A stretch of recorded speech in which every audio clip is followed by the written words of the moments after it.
안녕하세요. 제 이름은 강호구입니다. 다들 제 이름을 들으면 웃음을 참지 못합니다. 여러분도 방금 제 이름을 듣고 피식하셨나요? 저는 호구라는 제 이름이 정말 너무나도 싫었답니다. 왜 저희 아버지께서는 귀한 아들 이름을 호구라고 지으셔야만 했는지 참 원망도 많이 했었어요. 어린 시절에는 또 얼마나 놀림을 많이 받았는지 모릅니다. 저는 놀리기 위한 별명이 따로 필요 없는 아이였죠. 호구라는 이름 그 자체만으로도 이미 우스꽝스러웠으니 말입니다. 그런 이름 때문이었을까요? 저는 참 남에게 도움을 주고도 고맙다는 말을 듣지 못하는 사람이었습니다. 주는 게 당연하고 받지는 못하는 그런 운명이었어요. 친구들에게도 그랬고 모르는 타인에게도 그랬고, 그리고 그중 가장 잔인했던 것은 사랑하는 여인으로부터 호구 취급을 받게 되었을 때였습니다. 참 웃기지만 저는 가까운 미래에 일어날 그런 슬픈 일을 예감하지 못하고 남을 돕는 것을 참 좋아했어요. 19 끝 무렵에 만났던 저의 첫 여자친구는 저의 그런 모습이 좋다고 다가왔던 동창생이었습니다. 내가 왜 좋은데? 하고 당황해서 묻던 제게 그 여자애는 말했었어요. 너는 착하고 나한테 잘해주잖아. 그 말이 저에 대한 엄청난 칭찬도 아니었고 제 심장이 두근거릴 정도로 엄청난 고백도 아니었는데도 불구하고 왜 그렇게 그 말이 듣기가 좋았는지 모르겠습니다. 지금 생각해보면 그것도 일종의 콩깍지 같은 것이 아니었을까요? 별로 멋있지도 예쁘지도 않던 그 말에 마법이라도 걸린 건지. 그렇게 저는 사랑에 빠지게 되었습니다. 제 여자친구는 조용하고 말수가 적었던 저와는 달리 학교에서 인기가 많고 남들 앞에 나서기를 좋아했던 친구였어요. 저는 정반대의 성격이라 동경 아닌 동경을 했었던 건지 서로에게 더 이끌림이 있었던 것 같습니다. 그렇게 시작한 어설프고 허접한 첫 연애는 생각보다는 꽤 길게 이어졌습니다. 저희는 서로에게 가장 잘 맞는 단짝이었고 무슨 일이 있어도 함께할 수 있을 정도로 다정하고 애틋한 관계였습니다. 아니, 비록 그건 저 혼자만의 착각이었지만 말이에요.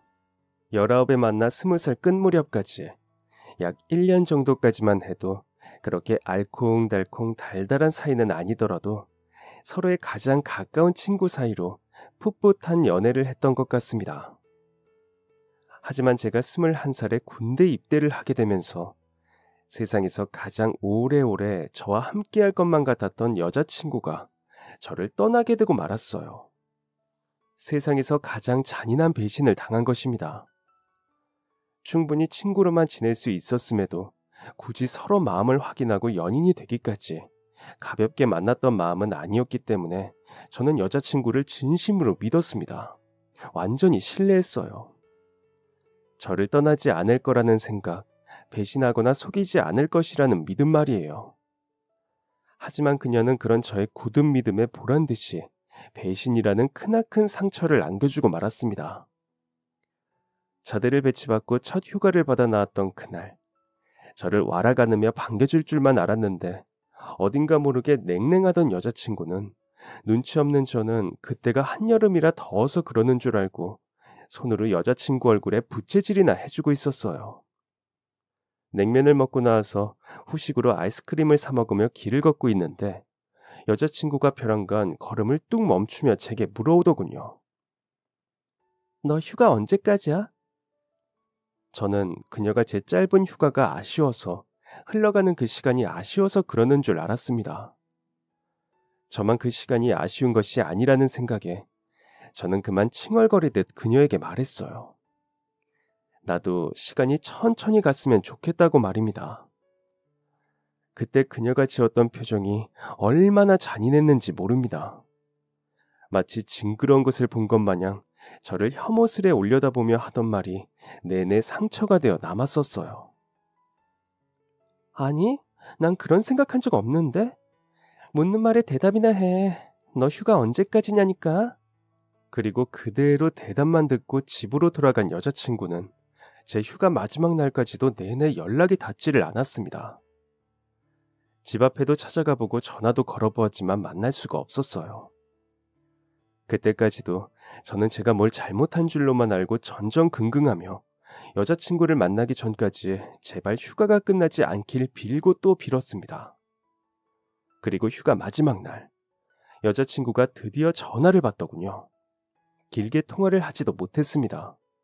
너무나도 일방적이었던 그 말을 끝으로 전화가 끊겨버렸기 때문입니다. 나 군대 못 기다리겠어. 나한테 잘해주는 오빠가 있어.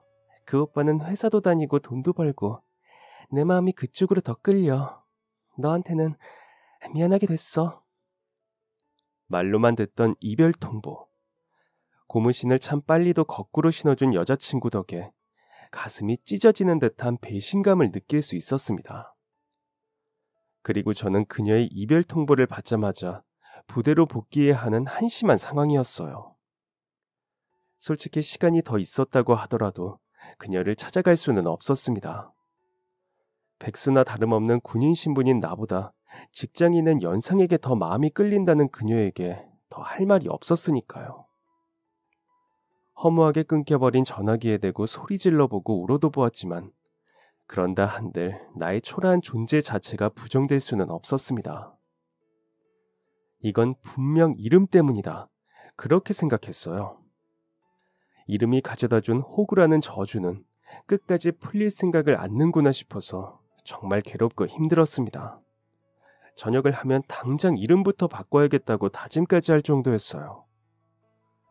그렇게 호구가 호구같이 여자친구에게 차이고 다시 복귀를 하기 위해 내려가는 길. 가만히 의자에 앉아 눈을 감고 있자니 또 자꾸만 헤어진 여자친구가 했던 말들이 떠올라 괴로웠습니다. 그때 당시에는 그보다 더 억울하고 가슴 답답한 일이 세상에 없을 줄 알았어요. 흔히들 너무나 사랑했던 사람과 이별하고 나면 세상이 무너지는 기분이 든다고들 하지만 전 달랐습니다.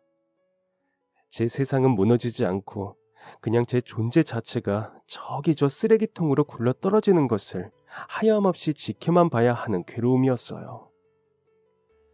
내 세상이 쓰레기통 속이 되어버리는 그 상황에 제가 할 수 있는 오직 단 하나. 때맞추어 늦지 않게 부대에 복귀하는 것이었습니다.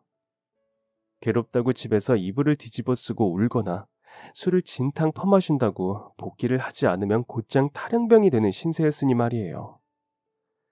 그러니 찢어지는 이별의 아픔보다 더 중요한 것은 부대로 돌아가기 위한 열차에 몸을 싣는 일이었습니다.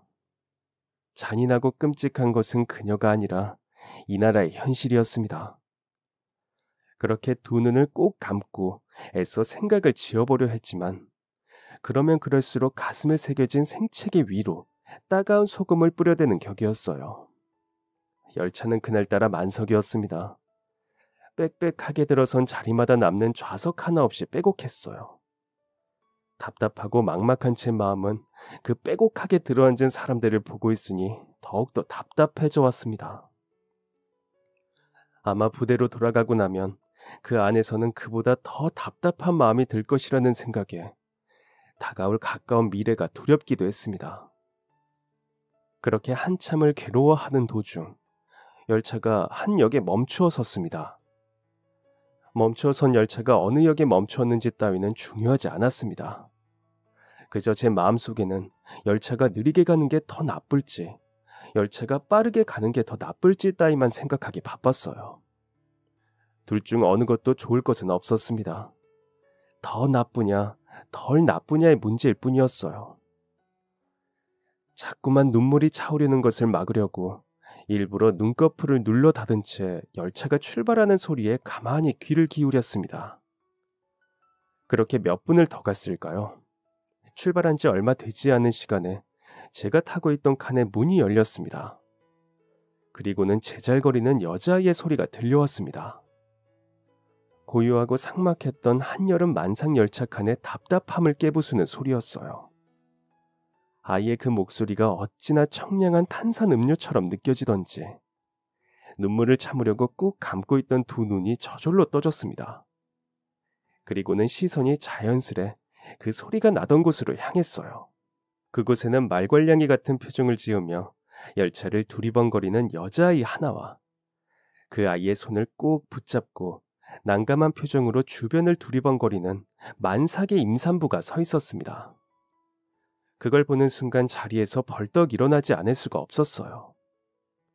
입성열차를 몇 번 타보았던 적이 있었기에 저 표정과 눈빛이 의미하는 바를 잘 알 수 있었습니다. 몸은 지치고 힘든데 아이까지 있으니 목적지가 어디가 되었든 입석으로만 달려가기엔 힘이 붙일 것이었습니다. 저는 그 임산부를 끌어다 제자리에 앉히며 말했습니다. 여기 앉아서 가시면 됩니다. 아직 도착하려면 한참인데 말입니다. 제가 자리를 양보하자 그 임산부는 당황하며 괜찮다고 손을 가로저었습니다. 그래서 저도 함께 손을 가로저으며 억지로 자리에 앉혀야 했어요. 저는 안 그래도 너무 답답해서 일어날 참이었습니다. 그러니 앉아서 가시면 됩니다. 뱃속의 아이를 생각하셔야 하지 않겠습니까? 제 말에 마지못해 제자리에 앉은 임산부의 옆에는 자리에 앉지도 못하고 낑낑거리며 엄마를 재촉하는 말괄량이 소녀가 있었습니다. 4살가량 되어 보이는 어린아이였어요. 그 임산부는 낑낑거리는 아이를 달래기 위해 아이를 무릎에라도 앉혀보려고 했지만 잘 되지 않는 것 같아 보였습니다. 그래서 복잡한 제 마음을 뒤로 하고 그 아이에게 다가가 말을 걸었어요. 삼촌이랑 놀까? 엄마는 뱃속에 동생이 앉아있어서 힘들어. 대신 삼촌이 너 하고 싶은 놀이 다 해줄게. 그렇게 저는 달리는 열차 구석 바닥에 앉아 처음 본 4살짜리 아이와 함께 끝말잇기를 하며 시간을 보냈습니다. 그것은 정말이지 시간을 보내는 행위였습니다. 이별의 아픔으로 괴로워야 할 시간에 갑자기 눈앞에 모르는 아이가 나타나 그 시간을 보내는 순간을 함께 해준 것이었습니다. 별것 아닌 단어 하나에 까르르 웃음을 터뜨리며 웃다가도 조용히 해야 한다고 손가락을 코와 입술 앞에 가져다 대면 그런 저를 흉내내면서 또 조용히 까르르 웃는 아이의 밝은 모습에 우울하고 괴로운 마음이 아주 조금은 진정되는 기분이 들었어요. 마음을 달랜다는 것이 이런 거구나.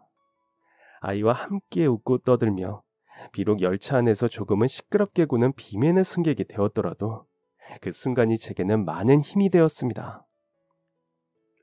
혼자 속으로 지금 나는 마음을 달래는 중일 뿐이라며 다독이면서 말이에요. 다른 이유도 아닌 다른 사람에게 마음을 빼앗겨 이별을 고하는 그런 여자와 더 오래 사랑하지 않아서 다행이라고 생각했었습니다.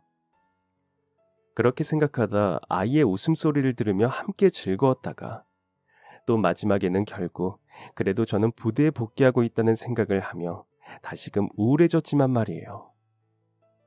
짧게나마 그리고 얕게나마 그 임산부에게 자리를 양보하고 마음을 달랠 시간을 얻은 기분이었습니다. 그 후로 저의 군 생활은 뭐라 표현할 방법도 없습니다. 무척이나 괴로웠고 하루가 1년 같았고 기다릴 무언가가 없다는 생각에 의욕이 없었어요. 그전에는 휴가를 나가면 그녀를 만날 수 있다는 생각에 뭐든지 다 할 기세로 열심히 헤었었다면 이제는 휴가를 나가더라도 나를 만나줄 그녀가 없다는 사실에 아무런 욕심이 없어진 것이었습니다.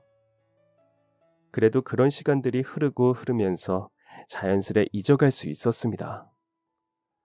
제 하루 일과에서 그 여자친구를 생각할 시간은 그리 길게 주어지지 않더라고요.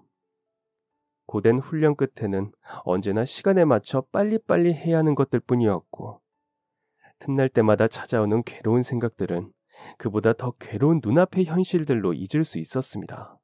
잊었다는 표현이 맞는 것인지 덮어두었다는 표현이 맞는 것인지 잘 모르겠지만 더 이상 생각나지 않았으니 잊은 것이 맞는 것이라고 봐야겠죠. 그렇게 저는 어느새 누구보다도 휴가를 간절히 원하는 그저 군대에서 여자친구한테 차인 경험이 있을 뿐인 평범한 군인이 되어 군생활을 마무리하게 되었습니다. 그리고 저녁 후에는 열심히 영어 공부를 시작했어요. 공부에 딱히 재능이 없었던 저였지만 아픈 상처를 딛고 더 이상 백수나 군인이 아닌 그 남자 같은 직장인 남자가 되려면 영어 공부라도 뒤늦게 시작해야 하는 상황이었습니다. 처음에는 잘할 수 있을까 걱정도 되고 두려움이 앞섰지만 사람이 막상 상황에 닥치니까 하게 되더라고요. 그리고 정말 하면 되더라고요. 비록 대단한 것은 아니지만 스스로 이뤄내고 싶은 만큼의 점수를 받고 나니 희망이 보였습니다. 그때부터 여기저기에 이력서를 뿌리고 다녔어요. 그나마 할 줄 아는 게 영어였던 저는 그렇게 수많은 이력서 서류 면접에 탈락을 하고 나서야 한 회사에 취업을 하게 되었습니다. 커튼이나 이불 같은 것들을 해외로 판매하는 일이었어요. 제 바로 위의 사수가 몹시 베테랑이었기에 저는 참 배울 것이 많았습니다. 아주 큰 복이었다고 생각할 정도로 시간은 좀 오래 걸렸지만 처음부터 끝까지 참 꼼꼼히도 많은 것을 알려주셨었어요. 그러던 중 지금의 아내를 만나게 되었습니다. 생애 2번째 연애였지만 다시는 상처받지 않기 위해 처음에는 많이 방어적인 태도로 아내를 대했던 것 같아요. 그럴 때마다 아내는 그런 저를 보듬어주고 안아주던 제 상처를 다독여주던 고마운 사람이었습니다. 비록 어떤 드라마틱한 운명적인 만남 같은 것이 없이 친구의 소개를 받아 서로를 알게 되었지만 알아가는 과정만큼은 그리고 사랑에 빠졌던 과정들만큼은 그 어느 누가 와도 부럽지 않을 만큼 저희에겐 아름다운 순간들이었어요. 그리고 그렇게 그 여자와 결혼을 해서 가정을 이루고 가정을 이루었다는 생각에 아주 많이 행복했었답니다. 서로에게 완전한 믿음을 주며 사랑을 주고받는다는 것이 얼마나 힘든 일인지를 한번 깨달았기에 서로에게 신뢰를 깨트리는 행동을 하지 않는 저희의 사이가 제게는 큰 행복이었어요.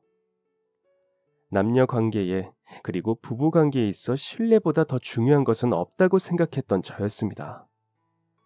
그런 저와 같은 생각을 가지고 상대에게 신뢰감을 주기 위해 노력하는 고마운 아내가 있었기에 제가 감히 호구라는 별명의 저주를 깨트리고 행복한 결혼 생활을 할 수 있었다고 믿고 있었습니다. 그렇게 저희의 결혼 생활은 아주 평화로웠고 행복했지만 결혼을 한 지 6개월 만에 제가 다니던 회사에서 그만 잘리게 되고 말았습니다. 중요한 이메일을 삭제한 것도 모자라 실수를 했다는 사실조차 인지하지 못하고 태연하게 회사에 다니다가 한참 뒤에야 무언가 잘못되었다는 것을 깨달은 사장님께서 직접 그 거래처와 통화를 하면서 회사가 발칵 뒤집히게 된 것입니다. 고액의 거래를 작은 실수 하나로 놓쳐버린 저는 우리와 맞지 않는 것 같다. 너무 큰 손해를 봤다는 회사의 말에 반박할 수가 없었습니다. 회사가 저 때문에 손해를 본 것은 사실이었으니까 말이에요. 그렇게 손해본 금액 때문에 제대로 된 퇴직금도 받지 못한 채 회사에서 쫓겨나고 설상가상으로 아내 뱃속에 저희의 사랑스런 첫째가 생기게 되면서 제 발등엔 불이 떨어졌습니다. 가족을 생각해서라도 어서 급하게 다른 일이라도 시작해야 하는 상황이었어요. 그러다 어느 회사의 건물 경비 일을 시작하게 된 것입니다. 그 회사는 이불이나 담요와 관련된 섬유 제품들을 제조하는 회사였어요. 전에 다니던 직장이 커튼이나 이불 같은 것들을 해외로 판매하던 회사였으니 비슷한 회사였습니다. 비록 제가 지원한 부분은 경비 부분이었지만 말이에요. 회사에서 제가 하는 일은 주로 회사 문 앞에서 잡상인 출입을 막거나 회사 사람들이 아닌 다른 사람들의 출입을 막는 일이었습니다. 단순한 듯 보이지만 평생 직장으로 삼기엔 가족들을 생각하면 좋지 않을 것 같아서 그리고 비록 큰 실수를 하고 잘렸더라도 되도록이면 하던 일을 계속하고 싶었던 미련이 있어서 그 회사 건물 경비 일을 하며 새 일자리를 찾아보기로 했습니다. 그 회사에 빈자리가 생겨도 지원할 생각이었고 다른 회사에 빈자리가 생겨도 지원할 생각이었어요. 하지만 그러기가 참 여의치 않았더라고요. 사람을 구하는 일이 적었을 뿐더러 그마저도 자리가 나면 나는 대로 다른 사람들에게 그 자리를 빼앗기고 말았거든요.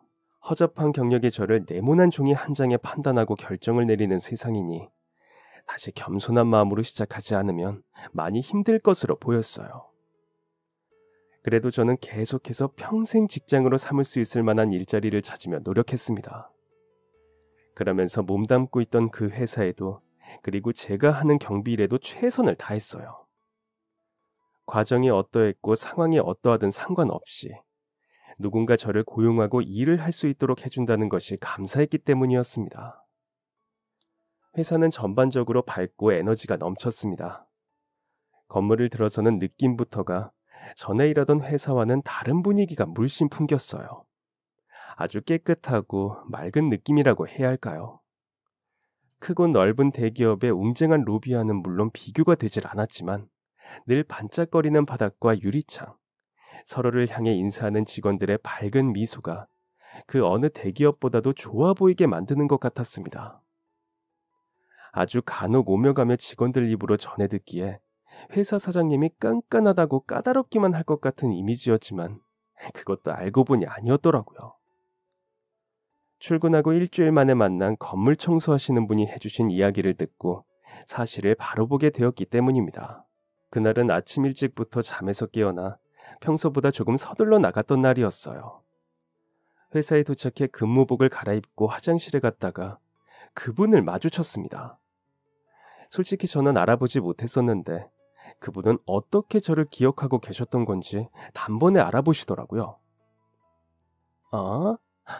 아유, 혹시 나 못 알아보겠어요? 무척이나 반가운 얼굴을 하고 그렇게 저를 만난 것이 너무 기쁘다는 듯이 미처 알아보지 못해 난감해하는 제게 그분은 그렇게 말씀하셨습니다. 예전에 버스에서 길 잃은 어떤 아줌마 도와준 적 있지 않아요? 교복 입고 다니던 학생 때 말이에요. 그 아줌마가 나예요. 같이 버스에서 내려서 내가 다시 길 찾아갈 수 있게 도와줬었잖아요. 기억 안 나요? 아이, 맞는 것 같은데 그때 그 학생. 고등학생 때 일이었어요. 주말에 어머니 심부름을 하러 같은 동네 사는 외삼촌 댁에 심부름을 가다가 버스에서 난감한 듯 어쩔 줄을 몰라 하시는 한 아주머니를 도와드린 적이 있었습니다. 버스를 잘못한 것 같다며 여기가 어디냐고 주변 사람들에게 도움을 요청하는 그 아주머니께서는 멀리서 보아도 식은땀으로 범벅이 된 얼굴이었어요. 결국 저는 그분의 당황함을 진정시키기 위해 자리에서 일어나 가까이 향했습니다. 저벅저벅 제가 다가가니 냅다 제 눈앞으로 종이 하나를 보여주시던 아주머니. 그곳에는 저희 동네가 아닌 낯선 주소 하나가 적혀 있었고 타고 있던 그 버스는 그 주소와는 전혀 연관이 없는 곳으로 향하고 있었습니다. 그래서 일단 버스에서 내려야겠다는 생각에 그 아주머니를 모시고 아무 정거장에 급히 내린 저는 제 기억 속 버스 노선표와 정류장에 붙어있는 불친절한 노선표를 종합하여 종이에 적힌 주소로 향하는 버스를 찾아냈어요. 해당 버스가 오는 정류장까지 아주머니를 모셔다 드리고 다시 심부름을 하러 가던 길, 사양하는 제 손에 억지로 쥐어주고 가신 1,000원으로 사 먹었던 아이스크림이 기억납니다. 제가 그 학생이 맞는 것 같다고 그날은 무사히 잘 가셨느냐고 여쭈어 보니 고개를 격하게 끄덕이셨어요. 어쩜 학생 때 얼굴 그대로야 그래. 이러니 단번에 알아볼 수밖에. 이렇게 만나서 너무 기쁘다. 나도 학생 잘 지내는지 엄청 궁금했거든. 아유, 아주 훤칠한 어른이 됐네. 글쎄 나도 많이 변했어. 아주 이 동네 버스 노선표를 달달 외우는 사람이 됐거든. 몇 년 전 그때는 미처 몰랐던 그 아주머니와의 대화를 기분 좋게 나누었습니다. 이사를 온 지 얼마 되지 않아 버스도 길도 온통 어려워서 힘들었다던 아주머니께서는 이제 노선표를 달달 외울 정도로 이 동네 길찾기에 도사가 되셨다고 하셨어요. 그러면서 아주머니께서는 자기가 이 회사에 일을 한 지도 벌써 10년이 넘었다고, 사장님이 참 좋은 사람이라고 입이 닳도록 칭찬을 하셨습니다. 얼핏 듣기에 깐깐한 사람인 것 같았는데 아니었느냐고 여쭈었더니 아주머니께서는 말씀하셨어요. 깐깐한 게 다른 이유가 없어. 다 회사 생각해서, 직원들 생각해서 그러는 거지. 왜? 혹시 그런 말은 아직 못 들어봤어? 이 회사 들어온 직원들은 우울증을 앓고 있다가도 여기 들어와서 다 털어놓게 된다는 이야기. 사장님이 회사 생각, 직원들 생각을 끔찍하게 생각해. 어렵게 성장한 회사야. 자기 쓸 것 안 쓰고 아껴가면서 직원들 다 챙겨주고, 이렇게 매출 잘 나와서 이사한 것도 5년이 채 안 됐어. 아유, 대단한 사람이지. 근데 아직 만나본 적이 없는 거야? 아주머니께 아직 일한 지 일주일밖에 되지 않았다는 이야기를 들려드리니 그럼 잘 됐다며 사장님께 잘 보이는 방법을 알려주겠다고 하셨어요. 청결함과 단정함, 이미 입사 첫날 저를 가르치던 직원에게 들었던 이야기였습니다. 하지만 아주머니의 말씀은 좀 달랐어요. 그 짧은 단어 속에 담겨있던 회사 사장님의 참뜻을 아주머니께서 말씀해 주셨기 때문입니다. 청결이란 말 그대로 회사의 청결을 뜻한다고 했어요. 특히나 회사 로비 청결에 신경을 많이 기울인다고 했습니다. 로비는 회사를 찾는 사람들에게 첫 이미지를 심어주는 중요한 곳이라고 말이에요. 그래서 그 공간에서 일하는 모두에게 늘 단정한 모습으로 있을 것을 늘 얘기한다고요. 아주머니의 말씀을 통해 그 뜻을 전해 들으니 해석이 달라졌습니다. 납득이 되는 말들이었죠. 그리고 아주 조금이지만 갑자기 제가 하고 있는 그 단순하게 그지없다 생각했던 경비 일이 조금은 특별하게 느껴지기도 했습니다. 약간의 성취감을 느껴도 되겠구나. 괜히 단정한 제 모습을 거울 속에 비춰보게 되더라고요. 정말이지 작은 확률이겠지만 누군가는 저를 보고 이 회사의 이미지를 판단할지 모른다는 생각에 온 매무새를 요리조리 살펴보기까지 했습니다. 그렇게 저는 아주머니의 말씀처럼 단정한 직원이 되기 위해 티나지 않는 노력들을 하며 하루하루를 보냈습니다. 이력서를 여기저기 넣어보아도 새 일자리는 구해지지를 않고 새로운 일 없이 지겹도록 반복된 날들이 울적해지던 어느 날의 아침이었어요. 로비에 어디서 물이 떨어지는 건지 바닥에 흐른 물방울들을 닦아내고 있는데 누군가 제게 다가와 다짜고짜 윽박을 질러대더군요. 서둘러 일어나 그 사람의 얼굴을 살피니 아는 얼굴이었습니다. 사실 목소리를 들었을 때부터 누구인지 짐작이 가긴 했었어요.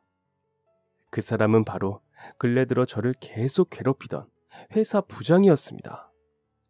평소에는 잘 보이지 않다가 간혹 마주치기라도 하면 신경질적으로 저를 무시하는 태도를 보이곤 했는데 경비일마저 잘리면 당장 할 일이 없었던 저는 부당하다는 것을 알면서도 부장에게 그저 고개를 숙일 뿐이었어요. 어쩔 수가 없었습니다.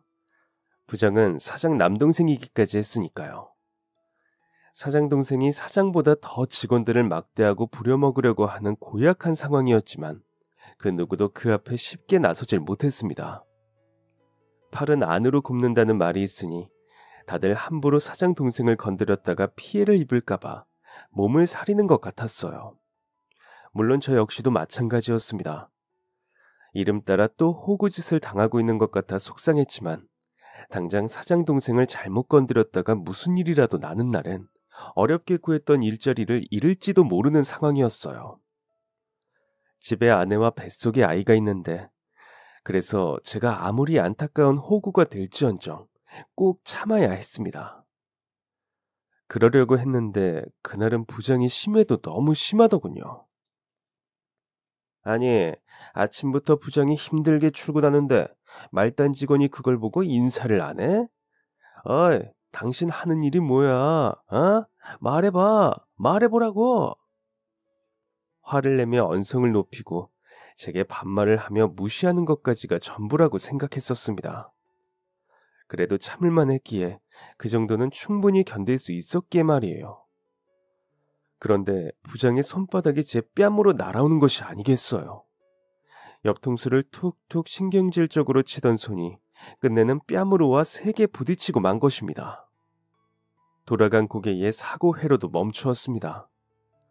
어떻게 해야지? 얻어맞은 뺨이 아픈 것보다 이 상황을 어떻게 헤쳐나가야 할지에 대한 걱정이 앞섰어요. 그런 제 복잡한 머릿속과는 달리 한 번 자신감을 얻은 부장은 그 나쁜 손을 멈추지 못했습니다. 와, 이것 봐라. 끝까지 잘못했다, 죄송했다 소리를 안 하네. 당신 일한 지 얼마나 됐어? 어? 정신 못 차려? 제가 왜 맞아야 하는지, 왜 이 무식한 손길을 피하지도 못하고 있는 건지 머리가 멍해졌습니다. 두드려 맞던 한쪽 뺨과 귓방망이는 이미 얼얼하게 열이 올랐어요.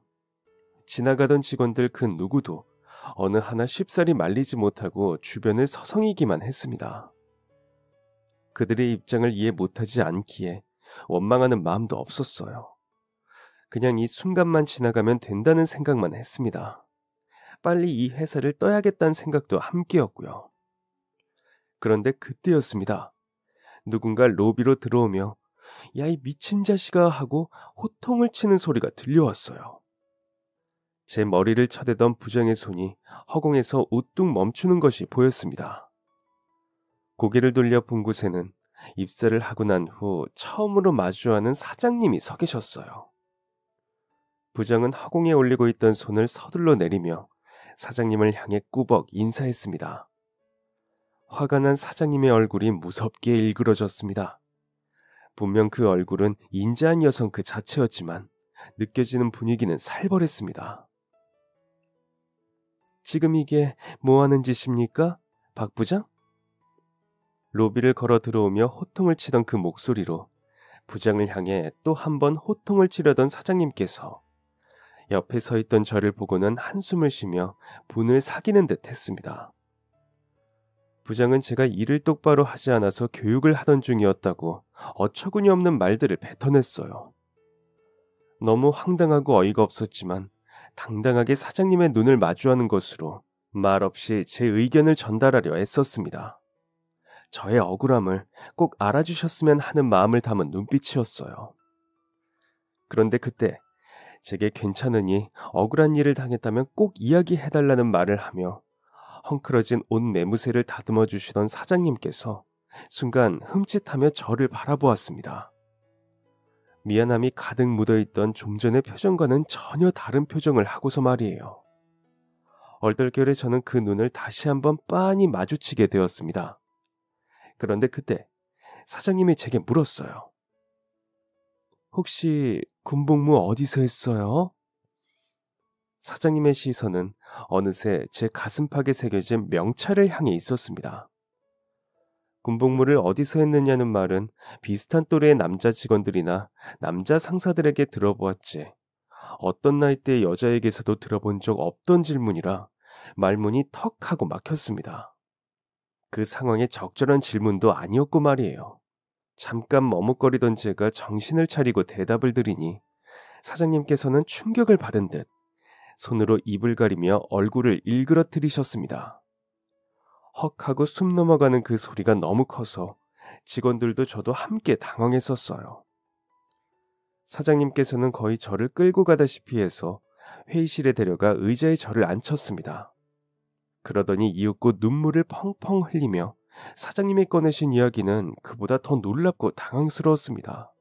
오래전에 우리 아버지가 너무 위독하셔서 급히 고향에 내려가야 할 일이 있었어요. 남편은 타지에서 일을 하고 있었고 저 혼자 만삭이 된 몸을 한 채 첫째 손을 잡고 가야 해서 힘들었어요. 여기까지 힘들게 와서 표를 구하려는데 심지어는 대구까지 가는 남은표는 전부 입석뿐이더라고요. 그 몸을 하고 4살 배기 딸 손을 잡고 어떻게 입석으로 대구까지 가야 할지 막막했어요. 그런데 그날따라 무슨 일인지 다음 열차들마저 남은 좌석이 모조리 다 입석뿐이었고 앉아서 가려면 2시간이나 후에 열차를 탈 수 있는 상황이었죠. 첫째는 이미 기차 언제 타냐고 보채기 시작했는데 홀몸도 아닌 제가 그 애를 데리고 2시간 동안이나 역에서 열차를 기다린다는 게 말이 되지를 않는 것 같아서 그리고 단 5분이라도 빨리 아버지께 가봐야 한다는 생각 때문에 그렇게 입석표라도 구해서 그 열차에 오른 거였어요. 자리에 앉지를 못하니 첫째는 입이 여기까지 튀어나와 엄마 손을 잡고 짜증을 부리기 시작하고 둘째는 엄마 뱃속에서 저를 더 힘들게만 하는데 저도 몸인지라 지치고 지쳐서 마지막이라고 생각하고 마지막 한 문을 열었어요. 그런데 그때 한 군인이 앉아있던 좌석에서 벌떡 일어나며 제게 자리를 양보하더라고요. 거기다 심지어 가는 내내 우리 첫째하고 어찌나 잘 놀아주던지. 제가 너무 고마워서 내리는 길에 그 군인한테 고맙다고 인사하면서 살해하겠다고 연락처를 물었더니 그 군인이 남긴 말이 두고두고 신경 쓰였어요. 혹시 그때 무슨 말을 했었는지 기억나요? 사장님은 여전히 눈물을 훌쩍이며 제게 물어오셨습니다. 어렴풋이 그때 일들이 생각나기 시작했어요. 만삭의 임산부에게 자리를 양보하고 가는 내내 엄마 손을 잡고 있던 어떤 예쁜 꼬마 아이와 놀아주었던 일이 말입니다. 사실 그때 그 임산부에게 제가 무슨 말을 했는지는 기억이 나질 않지만 어렴풋이 그날 제가 기분이 몹시 좋지 못했다는 것이 생각나더라고요. 분명 무슨 좋지 않은 일이 있었는데 기억이 나질 않았습니다. 그래서 저는 사장님께 고개를 가로저으며 잘 기억이 나질 않는다고 대답했어요. 아니에요. 너무너무 힘든 일이 있어서 가는 내내 시간이 너무 길어 괴로웠는데 꼬마가 너무 예쁘고 귀여워서 놀아주느라 힘든 일을 잠깐이나마 잊을 수 있었어요. 저한테도 좋은 일이었으니 너무 고마워하지 않으셔도 됩니다. 그렇게 말하고는 우리 딸에게 인사하고 급히 자리를 피하더군요. 참 좋은 사람이다 생각하고 돌아서는데 다음 날도 그 다음 날도 그 군인이 남긴 마지막 말이 두고두고 신경 쓰이더라고요. 무슨 힘든 일이 있었느냐고 한 번은 물어봤어야 하는 건데 그러지를 못해서. 사장님이 해주신 그때 그날의 이야기를 듣고 나니 온몸에 소름이 돋으며 그날의 기억과 감정들이 되살아났습니다. 무척이나 힘들었던 첫 실현의 날, 그 와중에도 무의식 중에 행동에 옮겼던 제게는 아무것도 아니었던 작은 배려가 누군가에게 이렇게 오랜 시간 동안 기억 속에 남아있을 줄은 꿈에도 몰랐습니다. 그날 열차 바닥에 앉아 사장님의 예쁘고 귀여운 첫째 딸과 아무런 단어들로 끝말잇기를 하며 속닥속닥 장난을 쳤던 시간은 제게도 짧지만 실현의 고통을 잊을 수 있었던 썩 괜찮은 시간이었어요. 그 이별이 더 이상 아프지 않게 된 순간부터 그날의 기억들도 제 기억 속에서 지워버렸지만 말입니다. 저는 여전히 그날 있었던 제 힘든 이야기를 궁금해하시는 사장님께 사실은 여자친구한테 처음으로 차이고 나서 힘든 복귀를 하던 중이었다고, 군대에 간 저를 두고 여자친구가 다른 사람과 사랑에 빠졌었다고 이야기를 들려드렸어요. 제 이름이 호구라서 호구짓을 당한 모양이죠 뭐. 우스운 제 이름은 그런 상황들 속에서 늘 사람들이 피식할 수 있는 개그 소재가 되기도 했기 때문에 농담 삼아 건넨 말이었어요. 군대에 가 있는 동안 바람난 여자친구 때문에 힘들게 복귀하던 중이었다는 말이 너무 무거울 수 있으니까 웃으라고 건넨 말이었습니다. 분명 그랬는데 사장님께서는 웃지 못하셨어요. 그렇게 힘든 일을 당하고도 남을 생각해서 그런 배려를 했다는 말이에요? 고마워서 어떡하느냐며 늘 궁금했던 그 이야기를 듣고 나니 오히려 몇 배로 더 고맙고 미안해졌다며 사장님은 다시 울상을 지으셨습니다. 그리고는 진지하고 근엄한 얼굴을 하고서 제게 말씀하셨습니다. 저는 그 말을 듣고 너무 놀라서 사장님을 노려보는 얼굴이 되고 말았고 말이에요. 그때 그 군인한테 너무 감동해서 남편과 상의 끝에 뱃속의 아이 이름을 그 군인 이름을 따서 지었어요. 네? 진심으로 하시는 말씀인 건지 장난을 치는 건지 구별이 가지 않을 정도로 말도 안 되는 소리였습니다. 살면서 주변에 누가 이름을 함부로 지으려 든다면 꼭 말리자는 마음가짐으로 살아왔는데 저 때문에 호구라는 이름으로 세상을 살아야 하는 사람이 오히려 하나 늙고 말았다는 생각에 놀라고 절망적이었어요. 깜짝 놀라 사장님을 노려보듯 소리를 지르며 되묻자 사장님은 울담한 얼굴로 웃으며 말씀하셨습니다. 우리 둘째 이름은 호수예요. 이호수. 우리 아들은 자기 이름이 좋대요. 물론 어릴 때 이름이 특이해서 별명을 만들어 놀림받았던 건 힘들었지만 지금은 자기 이름을 누가 한 번 들으면 절대로 까먹지를 않는다면서 좋아해요. 그때 그 군인의 명찰을 보지 않았더라면 아이 이름을 과연 그렇게 예쁘게 지을 수 있었을까 생각해요. 그러니까 방금처럼 그런 소리는 하지 마요. 그 이름 덕에 제가 이렇게 끝내 알아볼 수 있게 된 건데. 그러면서 사장님은 여태껏 사회에서 똑같은 그 이름을 가진 저와 비슷한 연배의 남자를 만날 때마다 군복무는 어디서 했느냐는 질문을 하며 살아오셨다고 했습니다. 군복을 입고 잔뜩 피곤하고 지친 얼굴로 선뜻 자리를 양보해 주었던 고마운 군인의 가슴팍에 달린 명찰 하나만으로 기억을 더듬고 더듬어가며 다시 만날 날을 손꼽아 기다리셨다고 해요. 그리고 마침내 다시 만나게 되어 기쁘다고 저의 손을 잡아오셨습니다. 저는 얼굴도 잘 기억나지 않는 작은 배려였는데 상대방이 저를 이토록 오랜 시간 동안 기억해주고 있을 줄은 정말 몰랐어요. 그래서인지 저는 기억 저편에 아픈 기억은 묻어두고 함께 그 순간과 만남을 반가워하기로 했습니다.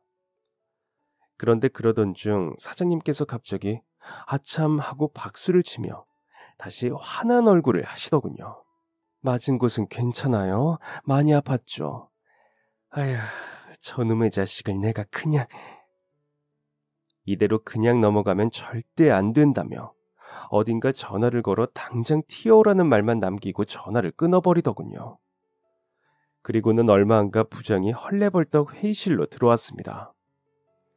사장님과 마주 앉아있던 저를 보고는 놀란 기색 하나도 없이 무릎을 꿇고 미안합니다. 제가 정말 잘못했습니다 하고 사과를 건네어왔어요. 오히려 그런 당당함에 제가 더 미안할 지경이었다고나 할까요? 넙죽 무릎을 꿇은 부장님의 행동이 당황스러웠던 말단 직원인 저는 자리에서 일어나 어쩔 줄을 몰라 했습니다. 그리고 그걸 지켜보던 사장님께서는 저를 또 한 번 더 놀라게 하셨어요. 부장아, 네 내일부터 회사 나오지 마라. 내는 인간 말종하고는 일 못한다.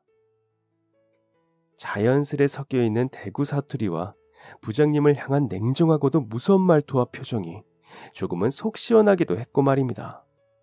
누나야, 내가 잘못했다 하고 사장님께 빌고 비는 부장님을 보며 속으로는 그래도 친동생인데 진짜 자르지는 않으시겠지라고 생각하며 이 정도 사과를 받은 것만으로도 충분하다고 생각했었습니다. 그런데 정말 그 다음날부터 회사에서 부장님의 모습을 찾아볼 수 없었어요. 직원들에게 물어보니 사무실엔 이미 부장님의 책상마저 치워졌다고 하더군요. 며칠 후에야 용기 내어 사장님께 부장님을 정말 자르신 거냐 여쭈었습니다. 그러자 사장님께서는 그 질문을 기다렸다는 듯 제게 회사 사무실 직원으로의 재입사를 제안하셨어요. 강씨 원래 하시던 일이 이쪽 분야였다면서요? 미안해요. 알아보려고 알아본 건 아니고 물어보기 전까지는 절대 먼저 이야기 안 할 것 같아서 내가 답답해서 물어봤어요. 좋은 직책에 좋은 책상을 주지는 못하더라도 함께 머리 맞대고 일하면서 좋은 인연을 만들어갔으면 해서. 마침 같은 분야에서 일을 했었고 또 경비를 하며 일자리를 찾고 있던 저였기에 사장님의 제안을 거절할 이유가 없었습니다. 부담스럽다는 이유로 사양하면서 제 스스로의 체면만 생각하기엔 가족 생각을 먼저 해야 했기도 했습니다. 그렇게 어딘지 모르게 어색하고 부담스러웠던 사무실에서의 생활이 쭉 끊김없이 이어져온 것도 어느덧 수년이 되었습니다. 그렇게 수년이 지난 지금은 제가 어느덧 그 회사의 부장이 되어 있었습니다. 아직도 가끔은 사람들이 저를 부르는 부장님 하는 소리들이 부끄럽고 부담스러울 때가 종종 있지만 어렸을 땐 나쁜 어른들을 보면 나는 절대 저런 어른이 되지 말아야지 했던 것처럼 예전 그 부장님을 보며 나는 절대 나중에 저런 상사는 되지 말아야지 했던 것들을 지켜나갈 수 있어 기쁜 마음이 더 큽니다.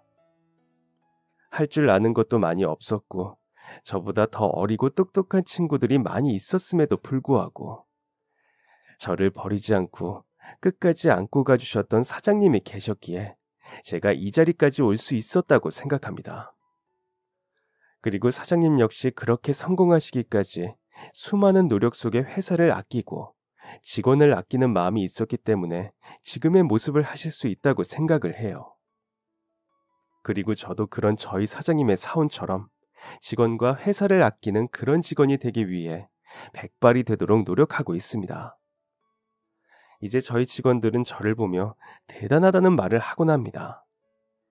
긴 시간 동안 한 회사에 몸을 담고 진심을 다해 일할 수 있는 것이 요즘 사람들에게는 흔한 일이 아니니까요. 누군가의 시선에서 보면 이런 저의 행동이 조금은 징그러울 수도 있겠죠. 하지만 그만큼 마음에 맞는 회사를 만났기 때문에 가능했던 일이었고, 좋으신 사장님, 솔직하고 맑은 직원들이 서로를 밀고 이끌어주고 있었기 때문에 가능했다고 생각합니다. 수년 전 아주 오래된 일이지만 저의 작은 배려를 잊지 않고 마음속에 품어주셨던 사장님께 감사의 말씀을 전하고 싶습니다. 덕분에 저는 사랑하는 아내와 사랑하는 아이와 함께 행복 속에서 세월을 보냈고 이제 더 행복한 미래로 나아갑니다. 요즘도 저는 대중교통을 이용하다 자리를 양보하고는 합니다. 별 생각 없이 했던 작은 배려들이 이제 제게는 하나의 재미있는, 의미 있는 행동이 되었어요. 작고 사소한 것부터 더 많이 베풀고 양보할 수 있는 그런 사람이 되고 싶습니다. 그럼 지금까지 사연 들어주셔서 감사합니다. 사연이 재미있으셨다면 구독과 좋아요를 눌러주세요. 감사합니다. 안녕히 계세요.